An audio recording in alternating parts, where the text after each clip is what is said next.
Hello friends, સ્વાગત છે તમારું મારી યુટ્યુબ ચેનલમાં। આજે હું તમારી સાથે શેર કરીશ આલુ પરોઠાની રેસીપી। બે વસ્તુનું તમે ધ્યાન રાખશો તો તમારા આલુ પરોઠા એકદમ સરસ અને ટેસ્ટી બનશે। તમારી કિનારો ફાટશે પણ નહીં અને તમને પરોઠા વણવામાં પણ કાંઈ તકલીફ નહીં આવે। તો એ બે વાતનું તમારે શું ધ્યાન રાખવાનું છે હું તમને આજના વિડીયોમાં બતાવીશ। તો ચાલો સ્ટાર્ટ કરીએ આજની રેસીપી। તેના માટે સૌથી પહેલાં આપણે લોટ બાંધી લઈશું।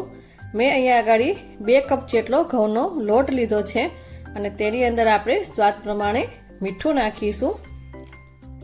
મીઠું નાખી હવે તેની અંદર આપણે તેલનું મોણ નાખવાનું છે। તો 1 થી 2 ચમચી જેટલું આપણે તેલનું મોણ નાખીશું અને લોટમાં આપણે તેલ અને મીઠાને બરાબર મિક્સ કરી લઈશું અને થોડું થોડું પાણી નાખતા જઈ અને આપણે લોટને બાંધવાનો છે। પહેલી વાતનું તમારે એ ધ્યાન રાખવાનું છે કે તમે જ્યારે લોટ બાંધો ત્યારે લોટ તમારે થોડો સોફ્ટ હોય એવો બાંધવાનો છે। તો લોટ આપણો બંધાઈને રેડી થઈ ગયો છે। હવે તેની ઉપર આપણે થોડું તેલ નાખી અને લોટને આપણે મસળી લેવાનો છે। આ રીતે આપણે હાથેથી બરાબર તેને મસળી લેવાનો છે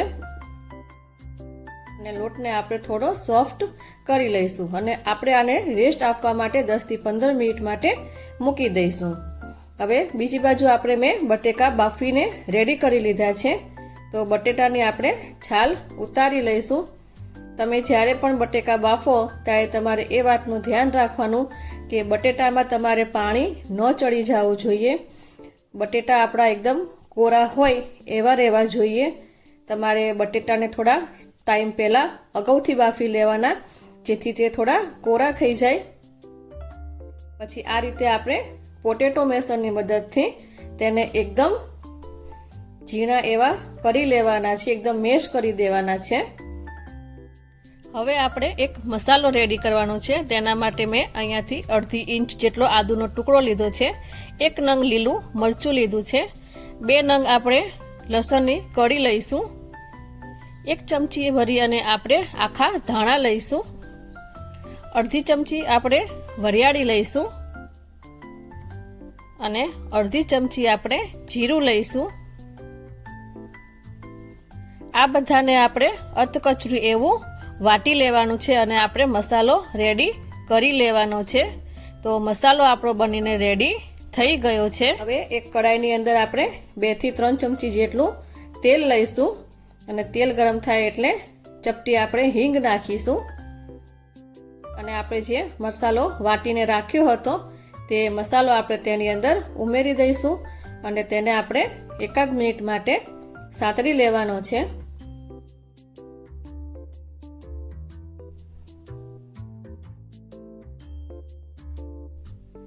હવે આપણે જે બટેટા મેશ કરીને રાખ્યા હતા તે બટેકા આપણે તેની અંદર ઉમેરી દઈશું।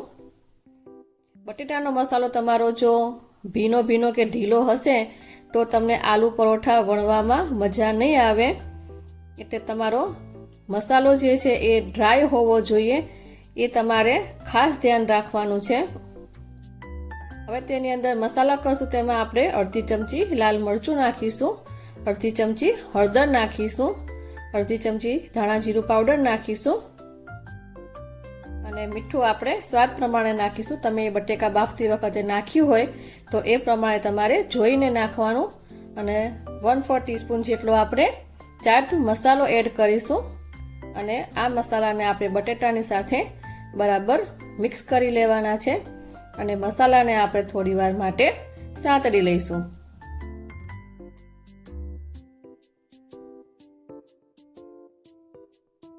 હવે છેલ્લે આપણે તેની અંદર થોડી કોથમરીને સમારીને તેની અંદર નાખી દઈશું અને બધું બરાબર મિક્સ કરી લઈશું। બટેકા તમે જ્યારે મેશ કરો ત્યારે તેની અંદર બટેટાની ગાંઠો ન રહી જાય એ પણ તમારે ખાસ ધ્યાન રાખવાનું છે। તો બટેકાનો મસાલો આપણો બનીને રેડી થઈ ગયો છે। હવે લોટને આપણે રેસ્ટ કરતા 15 થી 20 મિનિટ થઈ ગઈ છે। પછી આપણે ખોલી અને તેને આ રીતે થોડો મસળી લેવાનો છે અને લોટને આપણે સ્મૂથ કરી લેવાનો છે। આ રીતનો તમારો લોટ આટલો સોફ્ટ હોવો જોઈએ, તો તમારા આલુ પરોઠા એકદમ આસાનીથી તમે વણી શકશો. જો તમારો લોટ કઠણ હશે તો તમને આલુ પરોઠા વણવાતા નહીં ફાવે અને તમારા પરોઠા ફાટી જશે. થોડો લોટ લઈ હાથમાં અને આ રીતે આપણે તેને ગોળ રાઉન્ડ શેપમાં કરી દેવાનો છે. અને પાટલી વેલણ લઈશું અને પાટલી ઉપર થોડો આપણે કોરો લોટ છાંટીશું અને થોડી નાની એવી આપણે પહેલા રોટલી વણી લેવાની છે. તો આ રીતે આપણે રોટલી વણી લઈશું અને તેની અંદર જે મસાલો બનાવીને રાખ્યો હતો તે મસાલો આપણે 1 થી 2 ચમચી જેટલો ભરી અને તેની અંદર ભરી લઈશું. અને આ રીતે આપણે કિનારીથી આપણે બધું મસાલાને વચ્ચે રાખી અને આ રીતે કિનારી ભેગી કરતા જઈ અને રાઉન્ડ શેપ આપી અને મસાલાને પેક કરી દઈશું. અને ઉપરથી આપણે જે વધારાનો લોટ હોય તેને આપણે કાઢી લેવાનો છે અને તેને ઉપરથી આ રીતે દબાવતા જઈ અને બરાબર ફેલાવી દઈશું. થોડીક વાર માટે આપણે આ રીતે ઉપરથી બરાબર પ્રેસ કરીશું, જેથી બટેકાનો મસાલો રોટલીની અંદર ચારે બાજુ ફેલાઈ જાય. હવે તેને કોરા લોટની અંદર ડીપ કરી અને રોટલીને આપણે પરોઠાને વણી લઈશું. તો તમે જોઈ શકો છો કે કેટલું આસાનીથી આપણો પરોઠો વણાય છે. તો આ રીતે આપણે પરોઠાને વણી લેવાનો છે. તમે તમારી ચોઈસ પ્રમાણે નાની મોટી વણી શકો. તમે જોઈ શકો છો કે કિનારી આપણી ફાટી નથી અને પરફેક્ટ આલુ પરોઠો બનીને રેડી થઈ ગયો છે. હવે બીજી ટ્રીક તમને હું બતાવું છું.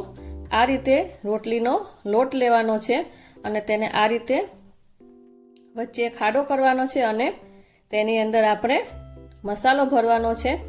અને મસાલો ભરી આ રીતે બધી બાજુથી તેને પેક કરી દઈશું. મસાલાને તમને આ રીતે ફાવે તમે આ રીતે પણ આલુ પરોઠાને બનાવી શકો છો. અને રોટલી વણીને ફાવે તો તમે રોટલી વણીને પણ કરી શકો છો. એ રીતે ઉપરથી વધારાનો લોટ કાઢી અને આ રીતે થોડું તેને પ્રેસ કરવાનું અને કોરા લોટમાં ડીપ કરી અને પછી આપણે આલુ પરોઠો વણી લઈશું. તો આ રીતે આપણે પરોઠાને વણી લેવાનો છે.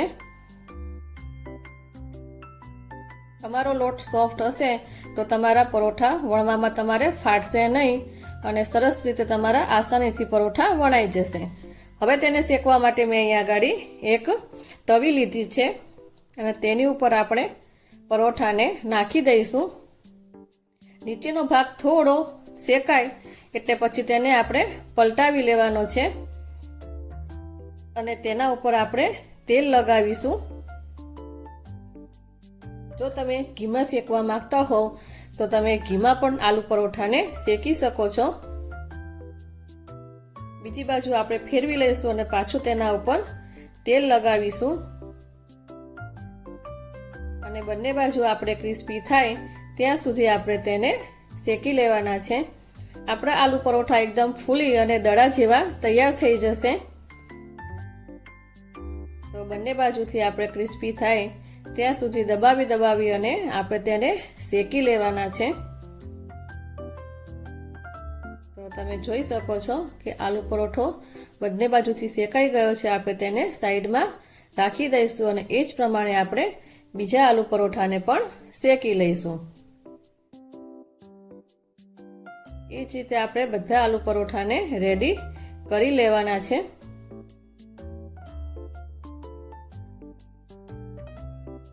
આલુ પરોઠા તમે આ રીતે બનાવશો તો તમારા એકદમ ફૂલી અને દડા જેવા અને એકદમ ક્રિસ્પી બનશે અને જે ખાવામાં એકદમ ટેસ્ટી લાગે છે.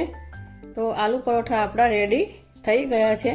તમે તેને દહીં સાથે, અથાણા સાથે, તમે ગમે તેની સાથે તમે તેને સર્વ કરી શકો છો, જે ખાવામાં એકદમ ટેસ્ટી લાગે છે.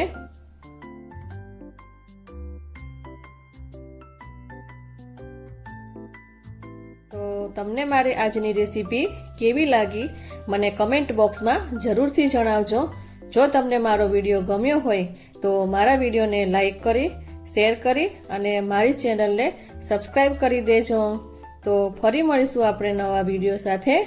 Thanks for watching.